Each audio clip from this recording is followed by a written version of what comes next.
Hi everyone, welcome to Siddhi KV IAS academy. स्वागत है आपका सीसेट लेक्चर सीरीज में। आज का टॉपिक है प्रोपोर्शन। ठीक है, रेशियो हम लास्ट लेक्चर में कंप्लीट कर चुके हैं। आज हम शुरू कर रहे हैं प्रोपोर्शन। ठीक है जी, चलिए शुरू करते हैं।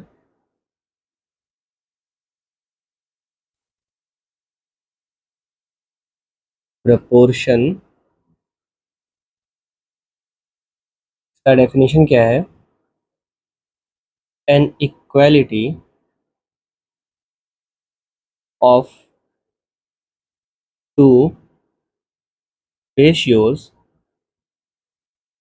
is called the proportion। ठीक है, कहने का मतलब क्या है? दो रेशियो का इक्वालिटी को हम प्रोपोर्शन कहते हैं। ठीक है जी, if k upon v is equals to m upon n, या फिर k रेशियो v इक्वल है m रेशियो n के, ठीक है, then we say that k v m and n are in proportion। ठीक है जी, also written as k ratio v m ratio n। ठीक है, वेयर सिंबल, ये जो सिंबल है ये शो करता है क्या? प्रोपोर्शन को। ठीक है जी, प्रोपोर्शन। ठीक है, इसको रीड कैसे करते हैं? And read as k is to v as m is to n। ठीक है, k is to v as m is to n। ठीक है, समझ आया यहां तक?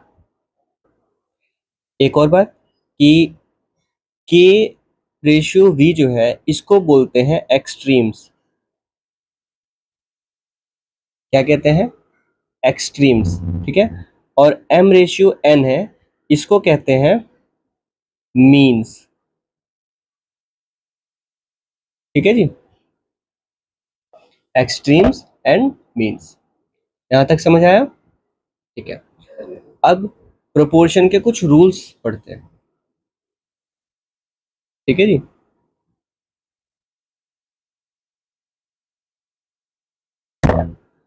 देखिए यहाँ पे क्या कहता है। First rule, k ratio v m ratio m, sorry v ratio m, then m is called the third proportion to k and v, which are continued proportion and will be calculated as इस फॉर्मूले के according. ठीक है, कहने का मतलब यह है कि अगर हमारे पास इस रेशियो, इस प्रोपोर्शन में दो रेशियो को दिया गया हो, ठीक है, k ratio v and v ratio m, तो यहाँ पे जो m होगा उसको, मतलब ये लास्ट वाला जो रेशियो होगा m, इसको हम बोलेंगे थर्ड प्रोपोर्शन। ठीक है जी, किसका? k और v का। ठीक है, जिसमें कि ये कंटिन्यूड प्रोपोर्शन में है। ये तीनों जो है k v और m तीनों कंटिन्यू प्रोपोर्शन में। ठीक है, ब्रेक नहीं है बीच में। और इनको कैलकुलेट कैसे करेंगे? k ratio v ratio m जो है उसको कैलकुलेट करने के लिए इसकी बजाय हम यहाँ पे इक्वल टू लगाएंगे। ठीक है, उसके बाद में k इंटू एम हो जाएगा और v इंटू वी। ठीक है, तो इसको सिंप्लीफाई करके हम लास्ट में m is equals to v का स्क्वायर अपॉन k लिख सकते हैं। ठीक है जी, या फिर v स्क्वायर इक्वल्स टू के एम, ये भी लिख सकते हैं। अकॉर्डिंग टू हमारा जरूरत फॉर्मूले को हम मॉडिफाई कर लेंगे। ठीक है, अब देखिए एक क्वेश्चन यहाँ पे गिवन है एग्जाम्पल, इसको सॉल्व करते हैं। Calculate the third proportion to 16 and 32। ठीक है जी, यहाँ पे थर्ड प्रोपोर्शन कैलकुलेट करने के लिए बोला है और 16 और 32 दिया है, तो मतलब हमें के, वी और एम इन तीनों में से क्या गिवन है और क्या निकालना है। ठीक है, देखिए क्या के गिवन है हमारे पास, बिल्कुल 16, वी गिवन है बिल्कुल 32, एम गिवन है नहीं, इसको हमें फाइंड आउट करना है। अब ये पता कैसे लगा, क्योंकि यहाँ पे बोला है थर्ड प्रोपोर्शनल। ठीक है, थर्ड प्रोपोर्शन को फाइंड आउट करना है और हम यहाँ पे पढ़ चुके हैं कि M is called the third proportion. ठीक है, एम यहाँ पे जो होगा वो थर्ड प्रोपोर्शन होगा। ठीक है जी, तो अब देखिए वी, वी नहीं एम, एम निकालना है ना, तो इसीलिए हम इस वाले फॉर्मूले का इस्तेमाल करेंगे, एम इक्वल्स टू वी का स्क्वायर अपॉन के। तो वी कितना है 32, 32 का स्क्वायर करेंगे अपॉन नीचे कितना है 16। ठीक है, अब 32 इंटू 32 करेंगे, फिर 16 स्क्वायर करने की बजाय हम सिंप्लीफाई कर देंगे इसको। ठीक है, दो बार हमने 32 लिखा, 16 कम 16 और 16 दूनी 32, तो कितना हो गया 32 इंटू 2 दैट इज 64। तो हमारा रिक्वायर्ड आंसर क्या हो गया, required answer, required answer that is third proportional is 64। ठीक है जी, इजी था काफी, बिल्कुल। चलिए आगे बढ़ते हैं रूल नंबर 2 की ओर। देखिए सेकंड रूल में क्या कहता है, if K ratio V proportional to M ratio N, then N is called the fourth proportion. ठीक है, यहाँ पे क्या था, तीन था के वी और एम। ठीक है, तो यहाँ पे लास्ट वाला जो था वो थर्ड प्रोपोर्शन हो गया, तीन प्रोपोर्शन हो गए, और यहाँ पे अब चार आ गया है, तो फोर्थ प्रोपोर्शन, एन को बोलेंगे फोर्थ प्रोपोर्शन, एम को बोलेंगे थर्ड प्रोपोर्शन। ठीक है, to K V and M N will be calculated as, कैसे कैलकुलेट करेंगे इनको, सिमिलर, बिल्कुल वैसे ही जैसे पिछले वाले में किया था हमने, के इंटू एम और वी इंटू वी। ठीक है, के इंटू एम और वी इंटू वी। ठीक है, तो यहाँ पे भी ऐसे ही होगा, के इंटू एन और वी इंटू एम। ठीक है, के इंटू एन और वी इंटू एम। अब इस वाले फॉर्मूले को हम अपनी ज़रूरत के अनुसार मॉडिफाई करेंगे। ठीक है, जैसे एग्जाम्पल के थ्रू समझते हैं। यहाँ पे क्या कह रहा है, कैलकुलेट द फोर्थ प्रोपोर्शन, हमें तीन गिवन है और फोर्थ को कैलकुलेट करना है। ठीक है, तो फोर्थ कैलकुलेट करने के लिए हमने फॉर्मूला यहाँ पे निकाल रखा है। ठीक है, लेकिन अगर हम इसके थ्रू कैलकुलेट करते हैं तो कैसे करेंगे वो देखिए। अब सबसे पहले बताइए कि क्या क्या हमारे पास गिवन है।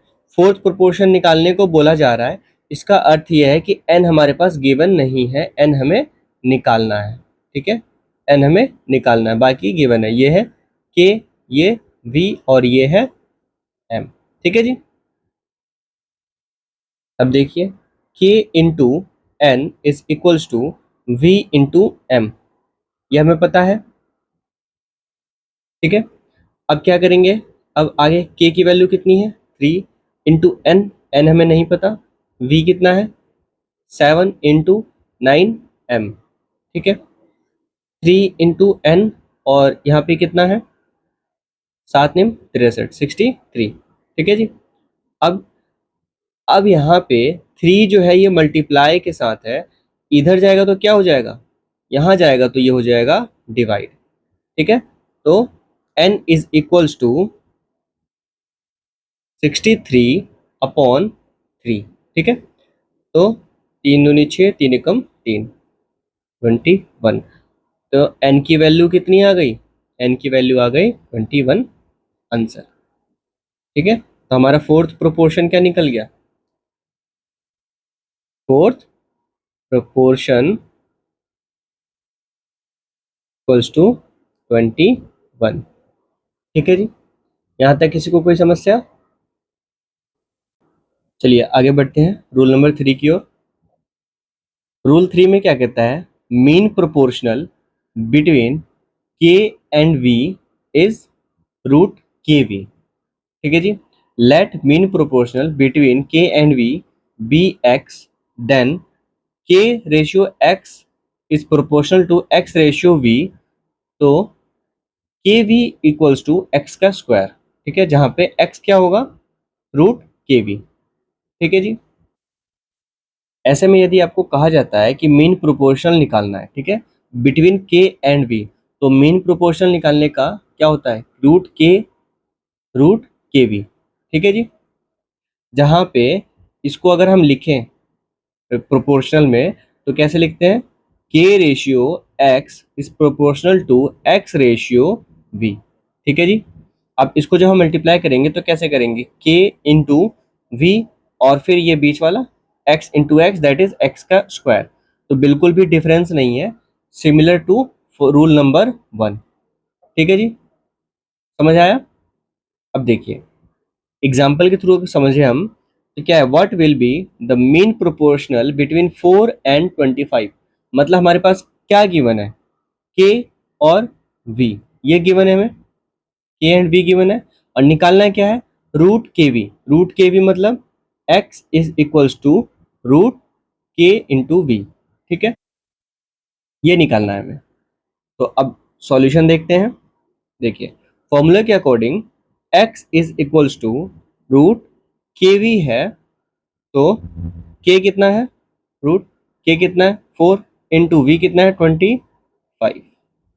ठीक है जी, 25 चौक 100, तो रूट 100। अब x की वैल्यू कितनी आ जाएगी, 10, मतलब x equals to 10, that is mean proportional is 10 answer. ठीक है जी, समझ आया यहां तक। चलिए आगे बढ़ते हैं। अब है कुछ important terms. If k upon v is equals to m upon n, then invertendo, first invertendo मतलब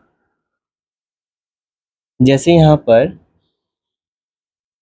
पर क्या गिवन है, k अपॉन v, तो इसको हमने इन्वर्स कर दिया, v अपॉन k हो गया। ठीक है जी। सिमिलरली यहाँ पे m अपॉन n है, तो इसको भी हमने इन्वर्स किया तो n अपॉन n हो जाएगा। ठीक है, तो ये जो होगा, अगर ये इक्वल है तो इनका इन्वर्स जो होगा वो भी इक्वल होगा। ठीक है, नेक्स्ट अल्टरनेंडो। अल्टरनेंडो मतलब यहाँ पे क्या है, K upon V M upon N, तो यहाँ पे हमने क्या लिखा, के अपॉन एन, मतलब K upon V is equals to M upon N, तो यहाँ पे क्रॉस हो गया, सॉरी क्रॉस नहीं हुआ, सामने सामने वाले को हमने अपॉन में कर दिया। ठीक है, के अपॉन एम और वी अपॉन एन। ठीक है, तो ये अगर इक्वल है, K upon V equal to M upon N equal है, तो K upon M is equals to V upon N हो जाएगा। ठीक है, ये भी दोनों इक्वल होंगे। कंपोनेंडो में क्या है कि हम इनको प्लस कर रहे हैं, के वी को प्लस कर रहे हैं। ठीक है जी, के अपॉन वी इसको हमने प्लस किया, और इसको फिर डिवाइड, डिनोमिनेटर में वी रहेगा, तो ये जो होगा, अगर ये दोनों इक्वल है तो इनका जो सॉल्यूशन होगा वो भी इक्वल ही आएगा। ठीक है, डिविडेंडो में क्या होगा, यहाँ पे कंपोनेंडो में प्लस कर रहे थे तो डिविडेंडो में माइनस कर देंगे, तो इसमें भी इक्वल ही होगा। ठीक है जी, यहाँ पर भी इक्वल होगा। कंपोनेंडो एंड डिविडेंडो, अगर हम इन दोनों का कॉम्बिनेशन बनाए, कंपोनेंडो एंड डिविडेंडो, तो वो भी इक्वल ही आएंगे, डिफरेंस नहीं होगा। ठीक है, समझ आया। मतलब यहाँ से कंपोनेंडो का ये वाला पार्ट उठा लिया ऊपर न्यूमरेटर का, और डिविडेंडो का ये वाला पार्ट उठा के डिनोमिनेटर में लिख दिया हमने। ठीक है जी, और कोई डिफरेंस नहीं है, तो ये जो है इक्वल होंगे। ठीक है, if K upon V equal to M upon N equal to P upon Q equal to dash dash dash X is equals to X, अगर ऐसा है तो K plus M plus N, sorry K plus M plus P plus dot dot dot, जितने terms तक जो भी होगा उन सबको प्लस करेंगे, तो वो सारे के सारे क्या होंगे, एक्स के इक्वल ही आएंगे। ठीक है जी, जो एक्स यहाँ पर गिवन है उसी के इक्वल आएगा। ठीक है, इसके बाद A K plus B M plus C P, नीचे A V plus B N plus C Q, जहाँ पे ए बी सी क्या है, ये कांस्टेंट टर्म्स है। ठीक है, अगर हम ऐसे करते हैं तो भी हमारा वैल्यू एक्स के इक्वल ही आएगा। मतलब ये कि जैसे यहाँ पे क्या था, के अपॉन वी है, एम अपॉन एन है, और पी अपॉन क्यू है। ठीक है, और इसको मान लीजिए कि आप दिया है एक्स। ठीक है, लेकिन यहाँ पे क्या है, ए बी सी, तो यहाँ पे क्या कर रहा है, ए और ए, फिर बी अपॉन बी, सी और सी, मतलब C P C Q B M B N A K A we. तो इनको भी जब हम प्लस करेंगे तो जो हमारा फाइनल आंसर यहाँ पे गिवन होगा उसी के इक्वल है। ठीक है जी, समझ आया यहाँ तक? चलिए आगे बढ़ते हैं, कुछ एग्जाम्पल सॉल्व करते हैं। देखिए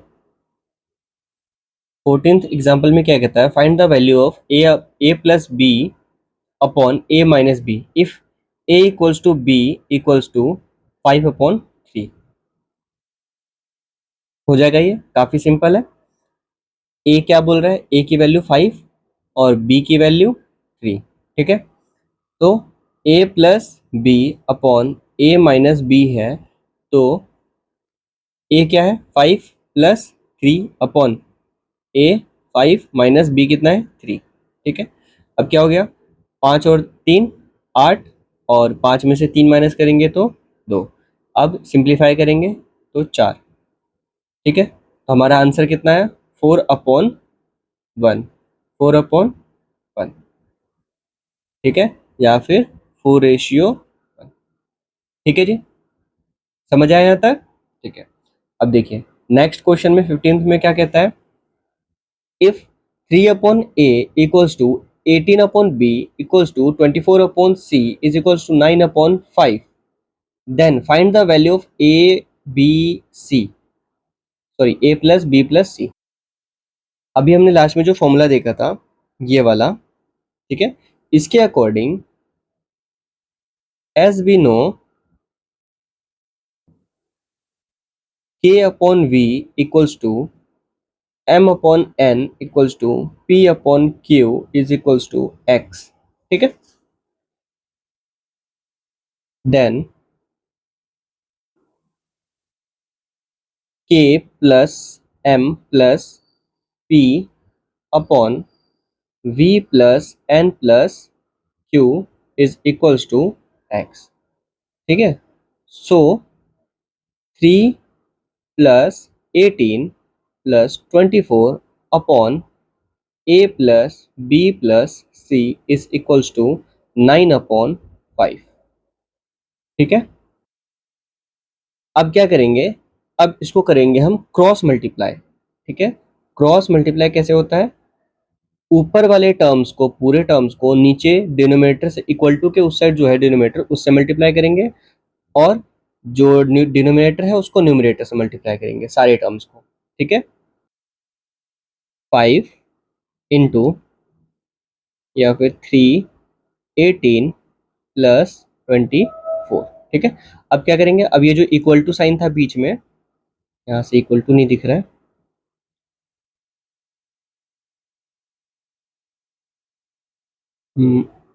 5/, सॉरी 9/5। ठीक है,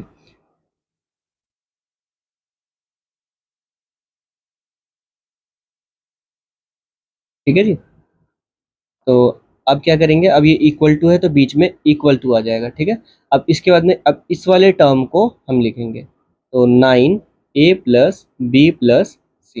ठीक है, इसमें कोई रूल नहीं है कि आप पहले इस वाले को लिखेंगे फिर इस वाले को लिखेंगे, आप कोई सही पहले इस वाले को लिख सकते थे हम, और फिर इस वाले को लिख सकते थे। ठीक है, दिक्कत नहीं है। अब क्या करेंगे, 5 और इसको सॉल्व करेंगे, पूरा इसको प्लस करेंगे तो कितना आएगा, 5 इंटू 18 3 27 और 10 37, सॉरी 18 24, 24 3 27 और 10 37, 37 3 30 40 और 45। ठीक है, 45 आ जाएगा, इज इक्वल्स टू यहाँ पे 9a+b+c। ठीक है, अब क्या करेंगे, अब यहाँ पे देखिए 9 जो है यहाँ पे क्या है, मल्टीप्लाई में है, तो इधर जाके क्या हो जाएगा, यहाँ मल्टीप्लाई है तो इधर जाके डिवाइड। ठीक है, यहाँ पे क्या हो जाएगा, डिवाइड हो जाएगा। तो डिवाइड कर देंगे हम इसको, 5 × 45 अपॉन 9। ठीक है, इज इक्वल्स टू a+b+c। अब 9 कम 9, 9×5 = 45, कितना आया, a+b+c इज इक्वल्स टू 5 × 5 हो गया 25 आंसर। ठीक है, कितना आया, 25। समझ आया आपको यहाँ तक? ठीक है, चलिए आगे बढ़ते हैं। नेक्स्ट एग्जांपल है, find a fraction which bears same ratio to 3/7 that 1/5 does to 7/15। Question समझ आया? इसमें कह रहा है हमें एक फ्रैक्शन फाइंड आउट करना है जो कि इन तीन फ्रैक्शंस के अकॉर्डिंग सेट हो रहा हो प्रोपोर्शन में। ठीक है, जैसे K ratio V proportion M ratio N. ठीक है, समझ आया? क्वेश्चन बिल्कुल सिंपल सा है, बस थोड़ा सा घुमा के पूछा है इसलिए समझ में नहीं आ रहा। तो हमने फर्स्ट वाला जो किया था रूल, उस रूल के अकॉर्डिंग है ये। तो K into M, K into N ये हो जाएगा, और V into M, V into M ये वाला हो जाएगा। तो इस वाले फॉर्मूले को हम यूज करेंगे तो हमारा आंसर आ जाएगा। ठीक है, देखिए पहले तो लेट कर लीजिए, let the fraction be X. ठीक है, एक्स लेट कर लिया, then according to our formula, according to the formula क्या है, एक्स रेशियो 3/7। ठीक है, फिर प्रोपोर्शन टू 1/5 रेशियो 7/15। ठीक है जी, 7/15। अब ये हमारा के है। ठीक है, ये क्या है, के, ये वी, ये एम और ये एन।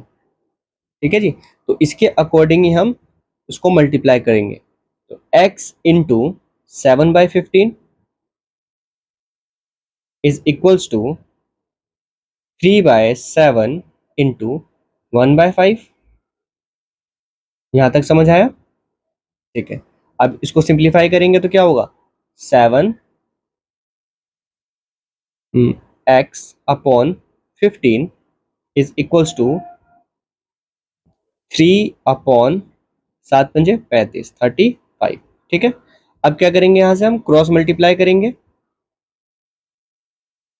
या फिर यूं कहें कि यहाँ पे ये क्या है, 15 जो है ये यहाँ डिवाइड में है, तो इधर जब हम भेजेंगे, यहाँ से जब इधर जाएगा तो ये हो जाएगा मल्टीप्लाई में, यहाँ पे डिवाइड में है। ठीक है, तो 7x रह जाएगा इज इक्वल्स टू 3/35 इंटू 15। ठीक है जी, अब इसको हम सॉल्व करेंगे, तो 5×3 = 15 और 5×7 = 35। ठीक है जी, अब यहाँ पे ये 7 जो है ये मल्टीप्लाई में है, तो इसको जब हम इधर ट्रांसफर करेंगे तो क्या होगा, ये डिवाइड में हो जाएगा, यहाँ पे मल्टीप्लाई में है। ठीक है, यहाँ पे मल्टीप्लाई में है, इधर जाएगा तो डिवाइड में हो जाएगा। तो अब क्या होगा, यहाँ पे रह जाएगा सिर्फ x। तो x इज इक्वल्स टू, यहाँ पे 3 है, 3 अपॉन नीचे क्या है 7 इंटू ये क्या है 3, और ये मल्टीप्लाई में था, इधर जाके क्या हो गया, डिवाइड, तो अपॉन 7। ठीक है जी, तो कितना हुआ टोटल, 3×3 = 9 और 7×7 = 49। ठीक है, फाइनल आंसर आंसर क्या होगा, x इज इक्वल्स टू 9/49। ठीक है जी, किसी को कोई समस्या है यहाँ तक? देखिए रेशियो एंड प्रोपोर्शन, ठीक है। रेशियो जो है वो लेक्चर नंबर 30 में कवर हो चुका है। रेशियो सॉरी, हाँ 30, ठीक है। और प्रोपोर्शन आज की लेक्चर मतलब लेक्चर नंबर 31 में कंप्लीट हो गया, ठीक है। यहाँ तक में आपको रेशियो और प्रोपोर्शन से कोई भी डाउट आता है तो आप हमसे पूछिए। साथ ही इसके PYQs, ठीक है, और अदर एक्स्ट्रा क्वेश्चंस आप सॉल्व कर सकते हैं, ठीक है। उनमें भी अगर आपको डाउट आता है तो आप हमसे पूछिए, या तो कमेंट में पूछ लिए, ठीक है, या फिर हमसे टेलीग्राम ग्रुप को ज्वाइन करके वहाँ पे पूछिए। आपके लिए रेशो और प्रोपोर्शन से रिलेटेड जितने भी क्वेश्चंस हैं उनके PDF हमारे टेलीग्राम ग्रुप में अपलोड कर दिया जाएगा, तो आप वहाँ से भी इनकी प्रैक्टिस कर सकते हैं इस टॉपिक का, ठीक है जी। चलिए मिलते हैं आपसे अगली क्लास में।